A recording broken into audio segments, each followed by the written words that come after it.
Le parc Mont-Royal, il fait en ce moment à peu près moins 15, moins 20 degrés. Nous sommes au cœur du parc Mont-Royal, à Montréal évidemment. C'est dimanche matin et comme tous les dimanches matins, je viens ici pour m'oxygéner. L'énergie, l'oxygénation, la présence d'esprit, le bien-être et évidemment la dopamine générée, sécrétée par le sport sont essentiels à la vie d'un leader. Alors voilà, c'est ici que, je ne sais pas si on va faire le tour comme ça, c'est ici que je viens le dimanche matin faire mon sport et je fais notamment 10 à 15 fois, et c'est notamment mon ami Gilles Barbeau qui m'en avait parlé de ça. Ces marches là-haut, vous voyez, les marches du Mont-Royal ici. Voilà, extrêmement bon pour le cardio, pour les cuisses, pour le corps, pour la tonicité, pour le mindset aussi. Et je le fais à peu près 15 fois, aller-retour, marche 2 par 2. Ça peut prendre 1 heure tous les dimanches matins.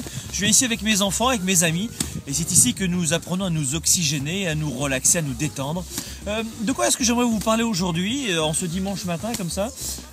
Tiens, on va prendre cette vue-là, parce que moi, vraiment, le bois, comme ça, en plein hiver, ça va être super. Voilà, je vais mettre comme ça. Ce que je voulais vous dire, c'est qu'en termes de leadership, ce n'est pas uniquement l'énergie qui est important, évidemment. C'est de prendre en compte qu'il y a plusieurs outils qui sont essentiels pour le leader, et notamment celui-ci qui est de savoir que nous avons besoin des autres.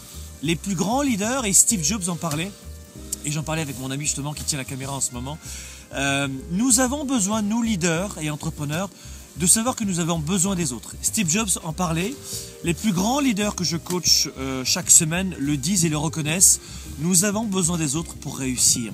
À partir du moment où vous voulez devenir un grand leader et atteindre cette strate de leadership, de capacité à inspirer les autres, vous devez prendre conscience que nous avons besoin des autres pour progresser. À partir du moment où vous faites comprendre à une personne qu'elle est essentielle à votre réussite, à partir du moment où vous faites comprendre à une personne qu'elle est essentielle au fonctionnement de groupe, eh bien là, vous avez du leadership. Les plus grands leaders réussissent en équipe. Les plus grands leaders savent s'entourer. Si vous ne savez pas vous entourer, vous ne pourrez pas monter votre leadership à 110%. Vous resterez un leader, un gestionnaire, quelqu'un de traditionnel, mais vous ne pourrez pas monter. Si vous comprenez, à partir du moment où vous allez réaliser que vous avez besoin des autres pour progresser, à partir de ce moment-là, vous allez devenir un grand leader. Faites comprendre aux autres que vous avez besoin d'eux. Dites aux autres que vous avez besoin d'eux. Dites-le oralement, j'ai besoin de toi pour accomplir cette mission. Sans toi, ça ne fonctionne pas. Faites comprendre aux gens que ce n'est pas uniquement l'organisation qui est importante, mais que chaque maillon est essentiel. Si une personne visse mal un boulon d'un 747, ça va très mal se passer. Juste un seul boulon. C'est la même chose. Faites comprendre aux gens qu'ils sont au centre de votre réussite, de la réussite de l'équipe et de l'organisation.